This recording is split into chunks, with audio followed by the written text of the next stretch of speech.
I'm thrilled to do an exhibition about James Pryde and William Nicholson, mainly because I've wanted to do this exhibition for such a long time.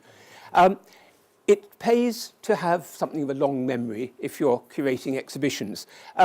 I first saw and was entranced by the Beggarstaff posters more than 50 years ago, it has to be said, on my very first visits to the Victoria and Albert Museum. And anyone with a long memory might be able to recall seeing the Beggarstaff posters hung up in the V&A restaurant. They hung on the walls in frames, not glazed, while school children threw buns and food backwards and forwards beneath them. They survived wonderfully. They are the most extraordinary and entrancing pieces of graphic work from the 1890s, and yet so extraordinarily modern, completely, I think, miraculous invention of a new kind of poster art. But how did it come about? Who were James Pryde and William Nicholson? They were both young would-be painters in the 1890s. Pryde and his sister Mabel, we mustn't forget his sister Mabel, she's important in the story, but Pryde and his sister were born to theatre-mad parents up in Edinburgh, and they both had great aspirations to become artists, and the sister Mabel actually very enterprisingly came south to London, and she enrolled at an art school, a private art school called Herkimer's Art School in Bushey. And there she met the youngest student in the school, who was William Nicholson. Inevitably, they fell in love, and there's a whole wonderful romantic story. But it's the connection that's formed. Very, very early on, Mabel and William Nicholson decided they would marry. Very young, very much opposed by both the families, but with the strong-headedness of youth, they married and set up home. And amazingly, the brother, James, came down from Edinburgh too, and he decided he would visit them for a fortnight. And in fact, he ended up by staying 2 years with them. They lived in what was an old pub, an old inn, out to the west of London. And there they set up home. And between them, William and James, they absolutely had this extraordinary artistic rapport. They sparked off each other's ideas remarkably. And between them, they suddenly had this wonderful idea of turning their artistic talents towards making posters. The reason it actually happened, rather extraordinarily, is that James Pryde met Edward Gordon Craig on a train, and Edward Gordon Craig was the son of Ellen Terry, one of the greatest actresses of the day. He himself was wanting to be an actor, and he was about to be in a production of Hamlet. Nothing, no great shakes, not a great performance, not a really wonderful production. It was only a small provincial production. And he asked the brothers Beggarstaff, as they decided to call themselves, if they would design a poster. And they designed a poster for Hamlet. As a result, they really thought that there was something in this idea of doing poster design. And in the 1890s, it was a very new thing. Here we see them. They drew each other for a little magazine article at the time. They were just beginning to be known as artists, and people took an interest in this new enterprise. And so they drew each other. And you can see that already they're sparking off each other's style. They've almost invented a communal style.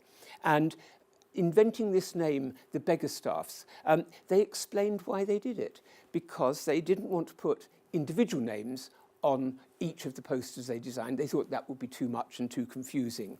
And James Pryde said that he actually found the name Beggarstaff printed on a sack of fodder in an old stable. And they decided it was a good English-sounding name, and so they adopted it. And it somehow seemed to work. It sort of had a kind of 18th century resonance and a real sense of Englishness that really worked. This is William's very beautiful little drawing of Mabel, his young wife. I think we can see here, if you look at the architecture behind her, I think they're on a day trip to Brighton. And they certainly were living a rather sort of lovely bohemian, carefree existence. And this is them very young still, in the old inn. And you can see, this is William, looking incredibly young. He was called the Kid, and you can see why the nickname sort of seemed appropriate and stuck. But inside the window, you can see James Pryde, who's a little bit older. He's about 6 years older, had a little bit more experience artistically, but they're still both finding their way. But rather intriguingly also, you can see the little boy is William's first son, who of course is Ben Nicholson, who became one of the great lights of English modernism in the next sort of 30 years after this. But here they are. This is William seen by Max Beerbohm. And of course, Max Beerbohm was the most wonderfully acerbic but rather affectionate caricaturist of the day. And you can see how he's particularly been very amused by William's extraordinary appearance. He had these sort of wasp waist coats, enormously tall collars of the kind fashionable in the 1890s, and was very much the artist bohemian about town. In fact, they both began to relish their sort of ideal existence, but in particular the sort of almost pose as being bohemian artists. And they were absolute pillars of the great bohemian establishment, the Café Royal in London. And this is Orpen, their friend, the painter William Orpen's portrait of several of the habitués of the Café Royal. We can see here Nicholson with his very tall collar and the very nipped-in coat. Here's Pryde, much more expansive, big man Pryde, always wearing a very elaborate dark overcoat, usually with great big buttons that were fashionable at the time. And you see he's got a gold monocle on a chain. The other figures are also recognisable. This is actually Orpen himself, the painter. And this, of course, is Augustus John, who is probably the most famous habitué of the Café Royal. But as I say, they became very much figures in a bohemian world. As we see them here, on the right-hand side, this is William Nicholson, painted by Augustus John, painted almost in a sort of a parody of a very big formal society portrait, sort of giving him a certain sort of grandeur and imposing quality that probably was completely undercut by their own rather flippant attitude to things. And on the left, just a little bit later, this is James Pryde, painted by his great friend James Gunn, and we'll hear more about James Gunn later. As I said, the very first poster design they made was the Hamlet for Edward Gordon Craig, and they invented an entirely new sort of style of poster. It seems rather miraculous. Much of the poster work of the day was very conventional. Much of it wasn't even pictorial. A lot of it was just masses of lettering done by commercial printers. The idea of pictorial posters had really caught on. Toulouse-Lautrec in Paris, of course, was the great master who was very much in everybody's minds. But the brothers, really between them, invented this extraordinary simplified style. They worked not by drawing, they actually worked by simply cutting out paper, cutting out silhouettes and blocks of colour in old just wrapping paper. Simply they had huge sheets of brown wrapping paper as their backgrounds, and they had a pair of scissors or a penknife. One says that Nicholson used scissors and Pryde liked a knife, but we don't really know that for sure. But they cut out their shapes, laid them out, and when they were happy with it, pasted it down. It's an extraordinary, simplified idea. And of course, it means that you don't have a lot of linear detail. It means you just actually have these amazing simplified forms. The idea, of course, is that a poster, as James Pryde said, should be telling, even if you see it quite quickly from, as he said, from a moving horse bus.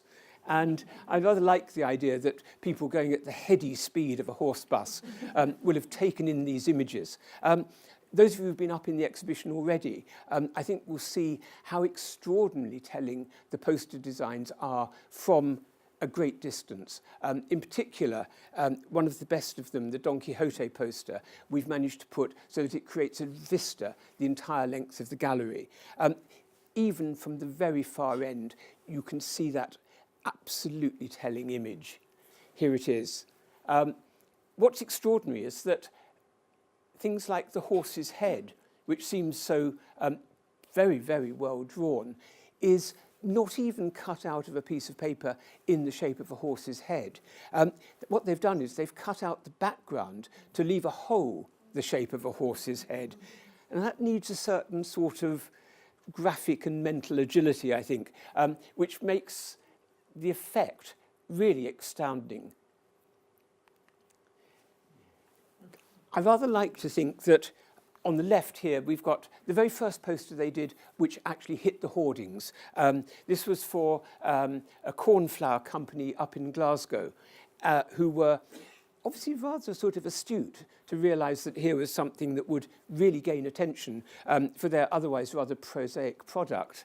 But you can see, I think, that this kind of simplification, the use of just very, very outline forms to create a telling silhouette. Some parts of the figures and designs are not even really there. You're imagining them because the disposition of the blocks of colour works and suggests what you can see. But I think really intriguingly is that someone like Banksy, the street artist, busy today, I'm sure understood exactly what they were doing and I think had seen their work. So I think I like the idea that there's a very strong modern influence in the graphics that they carried out around about that time. Here's the great Cinderella poster, and we know that they had actually designed this full scale. And you've seen up in the exhibition just how very big this poster is. We know that they rolled up their design made of pasted paper and carried it all the way to the Haymarket Theatre. And they unrolled it on the theatre stage during a rehearsal this was the Cinderella, the pantomime for 1895 at the Haymarket. They unrolled it. Sir Augustus Harris, who managed the theatre, actually stood umming and ahhing and said he didn't really think that it was a very good poster at all. And at that point, the Beggarstaffs' great friend Phil May, the caricaturist, came in and congratulated Harris on his extraordinary perspicacity in choosing the Beggarstaffs and saying what a wonderful design it was. And so he promptly handed over £100 to them, which was a good sum at the time. And it went into production. Here is one which didn't reach production. This is on the left-hand side, a poster design which they were doing for a publisher who, in fact, thought that it was far too abstract, that it wouldn't work, that people wouldn't understand it. It's very interesting that it's almost exactly the same sort of image as a contemporary Aubrey Beardsley drawing, actually also for a book catalogue cover. And I like the idea that in some ways they exemplify an extraordinary difference or range of graphic work in the 1890s, from Beardsley's sort of intense linear detail to the almost abstract quality of the Beggarstaffs. I love the way here, for example, you see the book, which we understand she's reading. It isn't there at all. We're just understanding that that's what two black hands in gloves are supporting. So the idea of graphic simplicity is really, really magical. And this is perhaps one of the most beautiful of all. Not intended as a poster at all, simply made as two decorative panels, probably made it to be a little folding screen originally. And it just shows some children playing, made of the simplest cut-out shapes. This one particularly because of the way it's been pasted together. In the exhibition, you'll be able to look at it and really see, get an idea of how they must have just cut the shapes out, moved them about. And I love to think that at some point they will have actually thought, where do we put that red ball? Should it be here or there? There's just a lovely idea of total artistic spontaneity. Now, sadly, despite the brilliance of their work, despite the enormous amount of attention that they attracted, the amount of popular acclaim, they didn't actually really make much money out of their poster designs. They discovered that there wasn't an enormous fortune to be made at all. So the enterprise, the Beggarstaff brothers' enterprise, really lasted just the 2 years whilst James Pryde was living with William and Mabel. And thereafter they thought they'd just go back to being painters, go back to trying to become well known as painters. And Nicholson, I think, probably was always the most industrious. Nicholson was one of those extraordinary characters who liked to pose as a laid-back bohemian, but in fact was always working incredibly hard, had a ferment of ideas. And I think rather intriguingly, he was perhaps rather like a duck, where you see it sailing on the water, but the legs are going furiously beneath the water. He certainly just realised that in graphic imagery, in the reproduction of work, there was a way to make some money. And his great breakthrough was that he learnt how to do wood engraving. And wood engraving was, by this time, almost going out of fashion. Wood engraving was the usual way of reproducing images in books and magazines through much of the 19th century. By the end of the 19th century, you could do it photomechanically. So the idea of actually getting a wood block and carefully engraving it is almost a sort of charming revival of an old-fashioned style. But, of course, he managed to translate into his wood engravings so much that he'd learnt through the poster enterprise. And one of the most famous of all the images that he created was this wonderful one of Queen Victoria, a print made for her Jubilee. And, of course, the idea was that he hoped it would sell in many copies for the Jubilee. And it was misunderstood, appreciated in more or less equal measure. Some people thought that it was very disrespectful of the old Queen. Others thought that it was captured her perfectly, and that it was actually rather an affectionate portrait. It became very quickly known as the animated tea cosy, which I don't need to explain why, it's obvious. And at the time, it was, as I say, it was extraordinarily well received. It was published in a magazine called The New Review, and it was hailed there literally as being a work of art for a shilling. And this idea of a sort of rather democratic process of selling prints really took on. The publisher Heinemann, who was a young go-ahead publisher, liked the look of William Nicholson's woodcuts and immediately commissioned him to do a sequence of books. The first one was the alphabet. These are the covers for the 4 books which came out over the next couple of years. And Nicholson really, as it were, reinvented the idea of a children's alphabet book, which is a sort of classic sort of genre. But he actually sort of subverted the idea by making them much funnier. What I love is that he used his own image.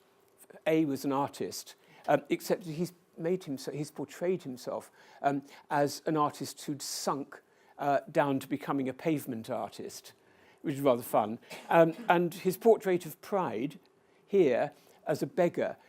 It's a lovely little sort of reference to the fact that they were struggling as they were trying to be poster artists. But it just shows a rather brilliant way in which he was able to, as I say, subvert the idea of the classic examples that you get according to each letter of the alphabet. Even Heinemann actually stopped him at one point because he'd included E for executioner, which they thought might be a bit much for children. And I think T was for toper, which also got, I think it was turned into trumpeter instead. The traditionally difficult one, of course, is X. And here Nicholson again actually plays us a lovely little joke, which is a xylographer is a technical term for someone who makes coloured prints. So he's actually rather cleverly, turning the whole sort of thing back on itself as a little joke. The sports were equally popular, and we know that the sports were sort of set up as like a calendar or an almanac with one sport for each month of the year. And this is obviously cricket, which was for June, and is a portrait of a celebrated 19th century cricketer, not W.G. Grace, the other one whose name I can't remember. But I think particularly beautiful is archery, which was for May. And in the Almanac of Sports, he rather cleverly, I think, mingles some 19th century images. Here we've got very much a 19th century archer, and some rather more modern feeling sports. And there's a rather beautiful one of skating with a woman in very elaborate 1890s costume, skating on a pond, pushing a chair to stop her falling over. But the one that probably most people have seen is the book called London Types. And for the London Types, he imagined typical figures from various walks of life, high and low, and attached each of them to a location in London. This one is a costermonger, and she's associated with Hammersmith. Although, I mean, obviously there were costermongers all over the street markets of London. But again, you can see he's got this fascination with sort of low life, and you can see here the sort of the barrow and the rather sort of industrial townscape behind. And the newsboy, which he associated with the city, and the barmaid, which is probably the most popular image from the whole book, which he rather cleverly said belonged to any bar in London. And I think this is rather wonderful because it shows him, I think, very much in touch with what's going on in Paris. You know, he knows about Toulouse-Lautrec. He's probably looked at sort of Manet's paintings even, you know, the bar at the Folies Bergère, that sort of painting of contemporary life, which was becoming very popular in the 1890s. He also was rather fascinated in making portraits, and he made a lot of marvellous portraits of various celebrities of the day, and they ranged from Kipling, who he knew well and liked, Sarah Bernhardt, who of course was the greatest actress of the time, and a very popular figure, and my favourite, which is of James Mcneill, Whistler, the painter, which again I think shows exactly him reworking the marvellous ideas of the Beggarstaff posters, where in fact we think we can see Whistler's shoulders, arms, and his pocket and everything. None of it's there. That's just a single black mass. The only touches are the cuff of his hand going into his pocket and a handkerchief tucked in a pocket here. So it's a really, really brilliant image. But as I said, they both wanted to get on with becoming, as they hoped, the successful painters of the day. And the kinds of subject matter that they particularly were fascinated by initially involved rogues and rascals. They loved the rogues from history. They loved the rascally figures that they found in English literature. And they tried to create these sort of extraordinary personifications of these figures, sort of archetypal images of figures from famous books. They particularly loved Dickens and Balzac, those sort of stories, and they loved the Newgate Calendar, that marvellous sort of compendium of stories of pirates and highwaymen coming to bad ends. This is a little sketch by Pryde called Untouchables, and they're all, as you can see, highly disreputable characters, all presented in a rather picturesque manner. Nicholson, by now, was well into the process of making sequences of illustrations to be published in books or portfolios. And he hit on the idea of doing a nice series of famous figures. This is Madge Wildfire from, it's actually a character in Sir Walter Scott's The Heart of Midlothian. And hands up anybody who's ever looked at The Heart of Midlothian. It's not one that we read these days. But it shows you the kind of literature that they were mining to find these interesting figures. And very similarly, James Pryde did a series called Celebrated Criminals. And this is Mole Cutpurse, one of the most dastardly characters who he discovered in the Newgate calendar. And he even painted himself, as it were, as a rogue. Now, I should have mentioned that Pryde, apart from wanting to be a painter, also would have liked to be an actor. And he had apparently absolutely no talent whatsoever. He had a few walk-on parts with, even at Henry Irving's theatre, and he appeared a few times with Edward Gordon Craig, who said that he was remarkably wooden on stage. So not surprisingly, this career did not prosper. But apparently he always, even years later, he liked to sort of have a sort of theatrical air about him, and he apparently would always say, you know, "Oh, the old actor, dear boy." So he painted himself very appropriately as a character called Scarron, which is comes from a 17th century French picaresque novel about a troupe of failed actors in provincial France. So it's rather like Nicholson producing a woodcut of himself as a pavement artist. It's rather like sort of being ironic about failure. But it's a very beautiful little picture. And here, I think there's something very fascinating happening. This is Pryde's Rag Alley, and it's a very, very beautiful little picture. But what I think we can see here is gradually the figures becoming less significant. They're almost becoming slightly anonymous. It's as though they're fading into a mist, and the setting is becoming the most important aspect. And I think what's very intriguing here is to see that both Pryde and Nicholson are suddenly entranced, not so much by the rogues, but by the setting. And they start painting these extraordinary and wonderful pictures of strange, sinister corners, dark alleyways.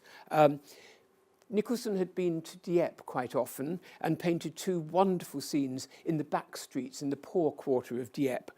This is called First Communion, and it's a First Communion because you can see the little girl is wearing her billowing white First Communion dress, and she's come running out of this very sinister house with these dark doorways and blank window openings. And I think it's the beginnings of a kind of picture in which we sense that no longer can we recognise who the characters are. Now what's going on is, if you like, it's a sort of a mysterious theatrical performance, or an unfathomable narrative that's unfolding. And here's Pryde doing much the same thing in his painting, simply called The House. Very, very similar house with dark, brooding windows, full of mystery. And here, Nicholson again, this is his, it's called the Place du Petit Enfer, you know, the Little Hell. Oddly enough, that isn't a romantic title. That's actually the name of a street in Dieppe. But you can see, again, this strange idea of figures that we don't quite know what they're doing. This one seems to be dancing, and the others seem to be lurking in a generally sinister manner. But I think the sense of brooding, the sense of a sort of theatrical grandeur is very, very intriguing. And Pryde, particularly in his later career, really develops this. This becomes the absolute keynote of Pryde's career as a painter, this idea of these strange and sinister townscapes. This one famously, The Slum, from the Ashmolean Museum, a very beautiful picture. And you can see by this time he's beginning to really exaggerate the height of the architecture. He's introducing strange things like this sort of distressed sculpture. All the windows seem to be knocked out, and old rags and planks. All of it suggests a bizarre narrative that we can't understand at all. And of course, what's terribly intriguing is that this is actually coming up to the period at which pictures of bombing during the First World War, pictures of destroyed buildings, especially in Flanders, began to percolate through the newspapers. And I think there's a very fascinating thing that they've started these pictures of ruins before the war, but by the time those images are coming through, they seem to have gained yet more poignance. This is one of the most mysterious of all, I think, of Pryde's sinister corners. This is one called the Unknown Corner. And again, you can see that the figures have been relegated to sort of tiny scale at the bottom here, and they're actually almost no more than silhouettes. But we do sense that we're somehow watching a scene from something like, you know, that old 17th century play, Venice Preserved. Pryde was very fortunate in securing an extraordinary patron who was Annie, Lady Cowdray. She was the wife of a very enterprising, millionaire engineer who later became Viscount Cowdray. And they had a house in Scotland called Dunecht. And for Dunecht, Pryde painted ultimately a series of 18 extraordinary pictures, mostly of ruins, mysterious scenes. They all hung ultimately in the library at Dunecht. They have relatively recently been dispersed. So it's an extraordinary stroke of luck that we've managed to bring together for the show 8 of the pictures, and you'll see 6 hang together and 2 later in the exhibition. They are very, very remarkable. They have a grandeur and a theatricality that shows Pryde really getting into his stride at this point. I'm particularly fond of this one, which you can see, it's called the Flying Dutchman. We assume that this is the ship here. But Pryde in 1911 went for the first, and I think only time, abroad, and went on a trip to Venice, where he was very impressed by the scale and the decay of Venetian architecture. And I think he came back, and you can see immediately, this looks strongly like the influence of the 2 great columns in the Piazzetta in Venice. And here another from that great series of another burnt-out building. This one's called the Shell or the Cinder. And it's actually a recollection, funnily enough, of a bank building in Edinburgh, which he'd have known very well as a child. And I think it's really intriguing that Pryde, in his architectural imagination, constantly revisits his Edinburgh childhood. You know, those dark courtyards of the old town and the grand classical buildings of the new town. And he somehow manages to rework them in an entirely theatrical manner. And here, another in the series, this one rather more colourful than he very often is, called, for obvious reasons, the Red Ruin. And here, one of the sequence of Dunecht pictures that actually record aspects of the ruins of Cowdray, old Cowdray Castle, which belonged to his patrons. But Nicholson, of course, was never willing to stand still. He never stopped trying out new ideas. And one of the things which was absolutely important to his career was the fact that he was a brilliant portraitist as well as all the other things that he could do. He had an amazing ability to capture the sitters in characteristic poses. He was particularly good with children as well, which is not an easy thing to do. And this is rather charming. This is called La Petite Marchande, the little shopkeeper. And this is, in fact, his friend Edward Gordon Craig's daughter, Rosie, who's, I think, 9 in the picture here. And you can see that she's got a pretend shop counter, and we don't know quite what she's selling. But it sort of suggests that Nicholson knew about those sort of 18th century fancy portraits of children, but was rather clever in reworking the whole idea. Very much in his sombre colour schemes of sort of around about 1900. But gradually, of course, his palette lightens and he gets much more interested in painting brighter scenes. And this is a very, very beautiful portrait she's a young woman. She was a washerwoman in Chelsea, and her husband was a cab driver. I think Nicholson saw them as just like his London types. You know, he liked them as cheery Cockney characters. And this is, yes, she's called Mrs. Stafford, and Paradise Row is just a little street in Chelsea. She was very popular with a number of painters because she was charming, but apparently also she was a very sparky model. But I think the portrait that Nicholson's created is absolutely sort of an enduring one, with that extraordinary, almost lost profile, almost in shadow. Very, very clever. And here, from the collections in the Fitzwilliam, one of the most popular pictures in the whole museum, I'm told. This is a portrait, in fact, of Nicholson's mistress at the time.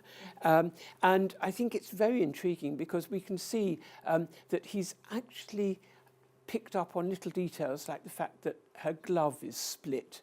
And she's wearing sort of slightly dowdy clothes. And I think what it is, it's a very poignant image of a young woman sort of just about clinging to respectability. I think he's really brought to that cast of features a sort of poignancy. There's a kind of sort of resigned dignity about her, which I think speaks very much still today. Pryde, of course, was asked occasionally to paint a portrait, but doesn't really seem to have got the idea of portrait painting exactly. This is a portrait that he was commissioned to paint of Lady Ottoline Morell, famous society figure, famous particularly for her looks and extravagant dress. And she was totally baffled when she saw the picture. And we know that she actually said, "Mr. Pryde, is that how you really see me?" And he said, "To the depths of your soul, madam," which I rather like. It tells you more about his theatricality. But it is an extraordinary image. I think it's very fascinating, the way in which he's actually almost dwarfed someone who was a larger-than-life figure and put her between these, we don't know, is it topiary? Is it architecture? It's actually, if you look at the picture in the exhibition, you'll see it's very beautifully painted. And in fact, it's very tiny, but that head is very, very well painted and is actually surprisingly like her. But Nicholson didn't really like the whole business of proper portrait painting, and he very often found it difficult to get on with the sitters who were paying for him. And his great friend Lutyens, the architect, at the time was building the new government offices in Delhi, and took Nicholson out in order to paint the Viceroy. And the Viceroy and Nicholson, to say they didn't hit it off would be an understatement. In fact, things went so badly that the Viceroy wouldn't, in fact, sit for his portrait at all. Nicholson was forced to try and run around sketching him in odd moments. It clearly wasn't going to work as a commission. The portrait did get somehow painted and is actually terrible. But Nicholson had taken 2 or 3 full-length canvases with him, and in one of the sort of long go of waiting for the Viceroy to deign to come in to be painted, Nicholson painted this most sparkling image, which is the Viceroy's orderly, who's quite a personage in the viceregal setup. And we know that he was a Punjab cavalry officer, and we see him here in his full ceremonial dress. A completely wonderful image. Again, Nicholson sort of, as it were, almost subverting the idea of traditional art, painting the great full-length portrait, but of a servant. But obviously a character to whom he immediately responded. Pryde, I suppose, by this time is really getting almost more lugubrious in some ways. He ultimately becomes slightly depressive and turned to drink. But already one can sense in all his work that there's a certain sense of tragedy looming. And nowhere do we see this more than in his series, which he called The Human Comedy, which is a title based on Balzac's great novels of French life.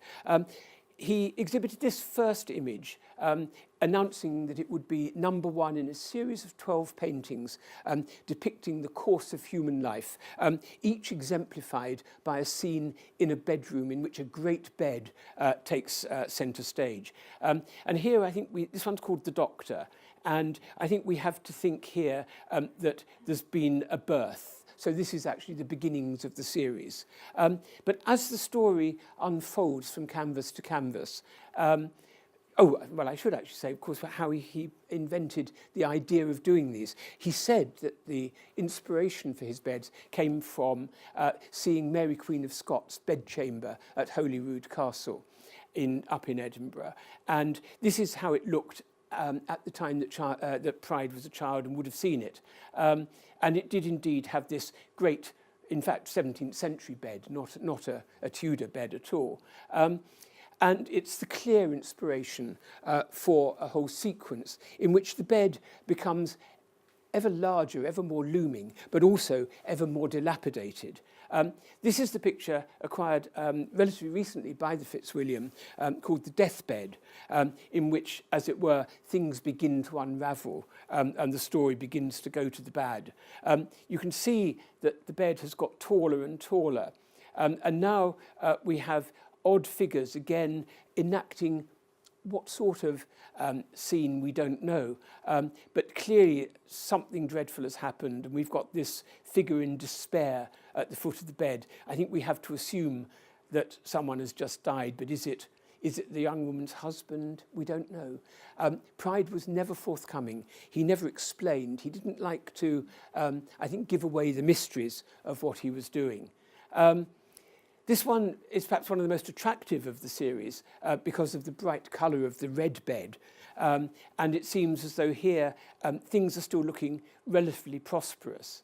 But by the time we reach the derelict, you can see things are really falling apart. And now the derelict is actually one of the pictures from Dunecht, from the Cowdray group. And it explains an interesting thing, which is that Pryde obviously had the sequence in mind. He knew what he was doing, but he never showed them all together. He never lined them up. They're all different sizes and shapes. So his notion of a series is almost a concept. It's not a reality. It makes it, I think, hugely exciting that we've managed to bring together more of the sequence in the exhibition upstairs than have ever been gathered together before. And we've also got with the Pryde pictures, this rather odd one, which is actually not by Pryde. This one is by Nicholson. Strangely enough, they were both bought by the Whitneys in America, great collectors, and for years this one was simply thought to be by Pryde. It's only relatively recently that it's been identified as by Nicholson. So again, it's very, very exciting to be able to reunite it with the rest of the series and see them all together. And here, the last picture in the sequence, the death of the great bed, in which Pryde imagines that the bed itself has now come to its last moment. And you can see that this is a huge picture, but it's unfinished. And it was on Pryde's easel, we know as early as about 1929. But years later, untouched, covered in dust, it was still there at the point at which he died. The other area in which they both sparked each other off initially, but then diverged strongly, I think was in landscape. This is a lovely Pryde landscape called the Romantic Landscape, quite an early one. And you can see here Pryde really looks at the old masters. You know, he's interested in Claude, and he's really sort of reworking classic European picturesque landscape. Whereas Nicholson, I think, Oh, I'm sorry. This one is a lovely little one that he did in Venice. This is, I think, one of his most spontaneous. He was there just for a short time in 1911. You can see he was very struck by, the very typical shape of a Venetian bridge and by that extraordinary light. But at the same time, again, he's still looking at the old masters because it looks a bit like a Guardi painting of Venice. But Nicholson has a very, very contrasting approach, I think. And you can see that Nicholson likes to paint very simple landscape. He paints in these marvellous, marvellous, almost sort of creamy brushstrokes, wonderful, luscious use of paint, but an incredibly sure sense of light and shade. He knows exactly what he's doing. And here, equally, a very, very sparkling scene. He went on a holiday to Lymington and painted shipping in the harbour there. They've got an extraordinary, almost impressionistic quality, I think. But Pryde continued with his strangely symbolic pictures. And this is another from Dunecht called Queen Elizabeth's Tree, which seems to take as its idea the notion that Queen Elizabeth, who we can see in the centre here, was very struck by a vast ancient oak tree in the Cowdray ruins. And so it's one of 2 or 3 pictures that depict scenes that are vaguely connected with Cowdray. But again, you can see very contrasting with what Nicholson's doing in terms of his landscapes at this point. But they go on, and by 1918, they've begun to drift apart. In 1918, Mabel, Pryde's sister and Nicholson's wife, had died in the influenza pandemic. And I think she'd been, as it were, the cement that sort of held them together. And after 1918, they do very much begin to drift apart, not least, I think, because Pryde has gradually almost giving up work. He's almost unable to finish his pictures. He doesn't manage to sell pictures. And I think he was already beginning to constantly ask Nicholson for subventions of funds to keep him ticking over. And I think Nicholson began to get rather tired of this. But at that point, I think Nicholson really begins to take off in a completely different direction. His painting becomes all the more vibrant, becomes all the more extraordinary as Pryde, as it were, sinks. Nicholson sort of seems to have a sort of new joie de vivre in his work. This is a painting in the collection here of Armistice Night. And we know that Nicholson, on the night of the armistice in November 1918, like everybody else in London, went out and walked through the crowds who were celebrating. He was walking from his studio just south of Piccadilly up to the Café Royal, and he saw this sort of extraordinary scene of celebration with fireworks and people climbing over guns, everything going on. But I think what's fascinating is that these 2 figures here, these 2 figures here are wounded soldiers. And I think they introduce a very sort of interesting, a measured note that just qualifies the wild celebration of that night. So he's always playing, I think, with a sort of, you have to remember that Nicholson's son was killed in the war, not Ben, of course, obviously, but his other son was killed in the very last weeks of the war. So you can sense there's a kind of, I think, almost raw emotion in a picture like this, but painted with an extraordinary degree of vivacity. And here, another of the pictures in the collection here. By this time, his ability, I think, to capture effects of light and shade, the subtlety of colour is extraordinary. This is a painting painted in Gonville and Key's courtyard. And Nicholson, in a letter, rather marvellously, he offered this picture to the collection in the museum here. In the letter he writes, he sort of says, I think it's rather good. Which I quite like. But in another letter written to his son Ben, he says that I've been sitting out in the snow trying to decide what colour it is. And I think this, I think it's the most wonderful observation, and you know exactly that strange, livid sky, and then the extraordinary reflections and the strange colours, the lilac in the shadow, and the sort of almost lemon yellow in the light. A kind of brilliance of observation, which I think is really, really intriguing.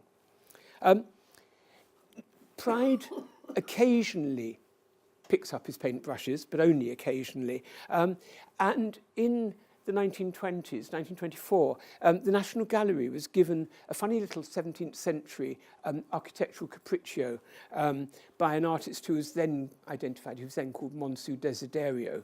I think sort of scholars have found other names for him subsequently. But Pryde went and painted a sort of free copy, I think you'd call it, of that painting. I think it's rather just an intriguing thing because it shows that he'd responded to what he must have seen as a painter working along similar lines to his own. And I rather like the way in which he's freed up the 17th century handling of paint, made it into very much his own, and obviously spotted that these strange little figures are exactly the kind that he'd been peopling his own pictures with for some years. As I say, he very much played the role of the old actor. He liked to be the great raconteur. And we know that by this time, he's actually no longer really at the Café Royal every night. He's actually roaming the streets of London, ending up talking to anybody who's around in cabmen's shelters and all-night coffee stalls. So I'm afraid he's very much, he is sinking by this stage, whereas Nicholson, of course, is becoming ever more acclaimed and, you know, living a very comfortable life. This is Pryde captured by one of his friends, Joseph Simpson, who was a very good etcher. And I think this captures precisely a kind of decayed nobility that somehow really sort of echoes Pryde's architectural paintings as well. As I say, Nicholson goes on just somehow getting better and better as a painter. You know, his early still lives are quite sombre. This is a beautiful one of 1911. But round about the 1919, early 20s, he suddenly lightens his palette and paints beautiful things like this one, the Silver Casket, introducing these amazing deft brush strokes, wonderful colour harmonies. You know, pictures like this, it's so luscious you want to lick it. It's just got the most beautiful combination, that blue and red, and then the ability to paint the reflection in metal objects is quite astounding. Here's another of that period, even a bit later. Again, done in the boldest strokes. And if you go up to some of these pictures, it's almost as though the image dissolves in front of your eyes. But you step back and the brush strokes are so right that they describe exactly the forms, or you think you can see the reflection. And this is my favourite, the gold jug, which is the little still life which was bought by the Queen Mother. And a very sort of unlikely, perhaps, purchase and very astute one for her, I think guided by Kenneth Clark, who was her great mentor. But one of the most beautiful paintings, most just perfect depiction of metalwork here. And just to go very, very quickly through the last couple of images. Nicholson, of course, was actually a very popular illustrator as well. He liked illustrating particularly children's books, and he did a set of illustrations for this famous book, The Velveteen Rabbit by Marjorie Williams, which I think to a great extent, because of Nicholson's beautiful drawings, became an absolute classic. I don't think it's ever been out of print since it was first produced in 1922. And very briefly, to bring them to an end, Nicholson continued right up until the end in the 1940s, still painting with absolute brilliance. He was an inspiration, I think, to young painters as well. He was very highly regarded. This is a portrait he painted of a young woman called Diana Lowe, who was a painter to whom he gave lessons. And a rather delightful thing in the exhibition is we've been able to bring together this very, very sparkling, wonderful portrait. I said earlier he didn't like painting portraits to commission. This is quite clearly a portrait painted in friendship. But we've been able to bring together it and this wonderful image which Diana Lowe painted of Nicholson. And here we see him in characteristic pose in later life. Still the dandy, still his white trousers that he painted in without getting paint on, still the lemon yellow waistcoat, and still the extravagant gesture, holding a cigarette up in the air.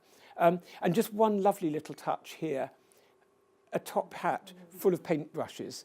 And this is the top hat that Max Beerbohm gave him. Max Beerbohm went off to live in Italy. He came back during the First World War and brought back his top hat, only to discover that he thought he would have no more use for a top hat any longer, that the world had changed too much. So he left it with Nicholson, who ever after kept his brushes in it.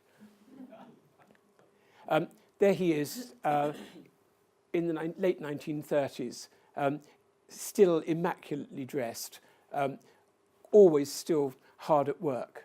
And here's Nicholson in latter years, still wearing that wonderful black overcoat, but still seen here, very typically not like Nicholson working, seen here sitting back, being the raconteur. And here's a lovely little image which somehow rounds off the whole thing. This is a painting which shows a corner of Pryde's studio. By this time, Pryde has actually more or less just given up painting at all. On the easel, untouched for years, is his very last picture, Untouchables. We saw the little tiny sketch of it at the beginning. And here, rather like Max Beerbohm's hat, here's Pryde's hat, which is just, again, abandoned. And here is that last picture, which he never finished.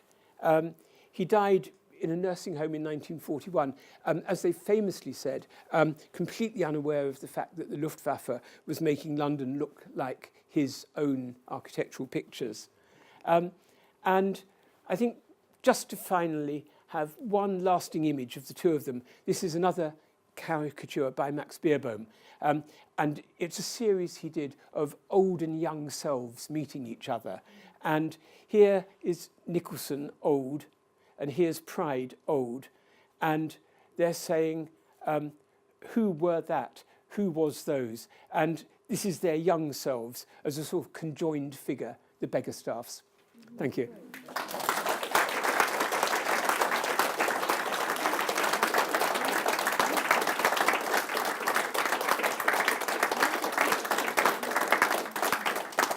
Thank you.